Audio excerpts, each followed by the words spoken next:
길도 넓고 시야도 좀 잘 보입니다. 이렇게 끼어들어서 사고가 났군요. 앞에 저렇게 차량도 없고 길이 넓었는데 어떻게 하다가 이렇게 사고가 났을까요? 네, 왼쪽에서 끼어든 차량과 지금 부딪혔습니다. 속도가 그렇게 빠르지도 않았고 굉장히 넓은 도로에 앞에 차량도 없었고 한데 좀 주변을 잘 보지 못한 게 아닌가 싶습니다. 일단 두 분이 과실 비율 어떻게 생각하실지 궁금하네요. 블랙박스 차량의 과실, 상대방 차량의 과실 우선 써주시고요.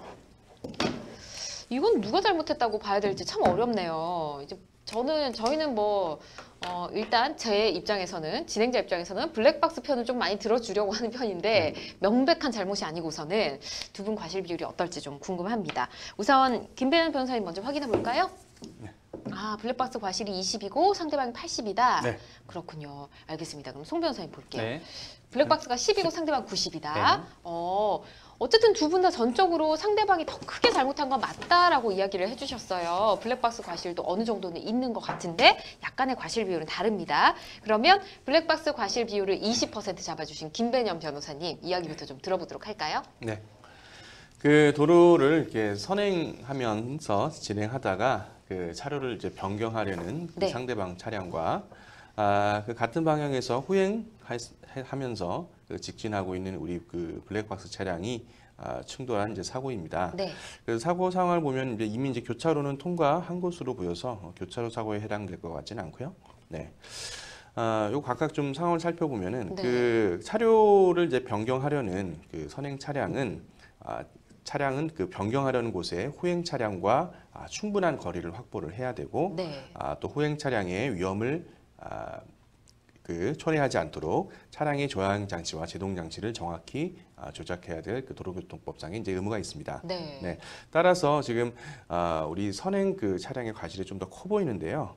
물론 후행 차량도 운전 시 그 전방 주시를 항상 해서 네. 선행 차량의 차로 변경 시 감속 또는 제동 등을 통해서 사고무가 발생하지 않도록 하여야 할 의무가 있습니다. 따라서 일부 과실이 인정될 수가 있겠네요. 네. 다만 그 상대방 차량은 차선을 변경하면서 진로 변경 신호를 켜지 않은 것으로 네. 보입니다. 지금 방향 지시등을 안 켠 거죠? 네. 예. 그리고 운전자는 그 차선 변경 시 최소한 차선 변경을 하려는 지점 30m 전에서 방향 지시등을 켜서 후행 차량이 진로를 예상할 수 있도록 해야 할 의무도 있습니다. 네. 따라서 이제 이런 점들을 고려를 하면 지금 상대방 차량의 과실이 상당한 것으로 보이고 일부 안전주시 의무를 위반한 것을 과실을 조금 평가를 해서 상대방 차량의 과실을 80, 블랙박스 차량의 과실을 20 정도로 산정을 해보았습니다. 그렇군요. 네. 그냥 뭐 계속 이 영상을 보다 보니까 얼핏 앞에 가던 차량이 옆으로 가서 그걸 좀 피하려고 살짝 오른쪽으로 갔다가 튼 것 같기도 하고 네네. 이래저래 여러 가지 추측들이 좀 되긴 합니다. 어쨌든 간에 우리 주행하던 블랙박스 차량도 앞을 좀 잘 봤어야 된다라는 의견이시고요. 그러면 송덕범 변호사님의 견해도 좀 들어보도록 할게요. 네.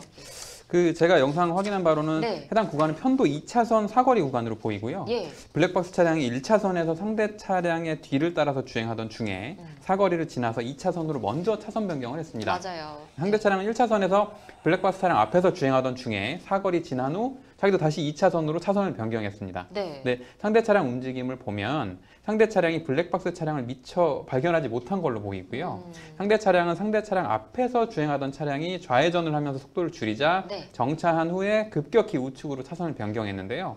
결정적으로 상대 차량은 깜빡이도 켜지 않은 채 차선을 변경한 게 과실 비율이 높게 산정이 되고요. 네. 블랙박스 차량은 추돌을 피하기 위해서 급정거를 했지만 블랙박스 차량 왼쪽이랑 상대 차량의 우측이 추돌하는 사고가 발생한 걸로 보입니다. 네. 상대 차량은 차선 변경 시 후방을 확인해야 하며 만약 차량을 발견하지 못했다고 하더라도 우측 깜빡이를 켜서 후행 차량에게 진행 방향 변경을 알렸어야 하는데 상대 차량은 급격히 차선을 변경했고 이 과정에서 방향 지시등도 사용하지 않았으므로 90% 이상 과실이 인정될 것으로 보입니다. 다만 영상으로 보면 해당 구간이 제한속도 40km의 감속 구간이라는 점을 네. 감안하면 블랙박스 차량에게도 한 10% 정도 과실이 인정될 수 있을 것 같습니다. 그래서 조금 속도를 냈었죠? 예, 그래서 제가 생각하는 과실 비율은 블랙박스 차량 10, 상대 차량 90입니다. 그렇군요. 또 설명을 들으니까 또 그 이유도 납득이 됩니다. 40이면 저 속도보다는 좀 더 천천히 갔어야 되는데 네. 그렇죠. 안타깝네요. 둘 다 뭐 크게 속도를 낸 게 아니어서 사고 안 날 수 있었는데 네. 좀 네. 아쉬운 것 같고요. 만약에 블랙박스 차량이 지금 교차로를 지나갈 때는 별 무리가 없었잖아요. 네. 근데 이 교차로를 지나갈 때 뭐 노란불에서 뭐 빨간불이 바뀌는 순간이었다든지 뭐 이랬을 때 이렇게 오른쪽에서 끼어드는 이렇게 차량과 사고가 났다면 과실 비율이 좀 달라질까요? 네, 일단 그 경우에도 차선을 변경하려는 그 네. 상대방 차량이 그 후행 차량을 확인을 하고 그 안전거리를 확보해야 될 이제 의무는 달라지지 않는 것이어서 일단 그 상대방 차량의 과실은 이제 어느 정도 인정이 될 것 같고 네. 다만 이제 후행 차량의 속도나 어떤 상황에 따라서 조금 과실 비율이 높아질 수 있을 것 같습니다. 네. 만약에 이제 블랙박스 차량이 제한 속도가 40km인 편도 2차선 구간에서 네. 급격히 그 신호가 이제 변경되기 전에 노란불에서 빨간불이 되니까 가속을 해서 밟을 수 있죠. 예. 사고가 났는데 만약 200km로 정말로 달려오다가 사고가 네. 났다. 네, 이렇게 된다 그러면 그만큼 상대방 차량의 그 예측 가능성은 훨씬 떨어지는 것이겠죠. 그렇죠. 네, 그래서 이 경우에는 블랙박스 차량의 과실이 더 클 수도 있습니다. 그렇죠. 그렇게 따라서 후행하는 그 블랙박스 차량의 어떤 속도 또 위치 이런 것들에 따라서 달라질 수가 있겠다고 보시면 될 것 같습니다. 그럼 네. 블랙박스 차량 과실이 지금 말씀해 주신 것보다 훨씬 더 높아질 네, 수 있다는 그렇습니다. 거죠. 네. 알겠습니다.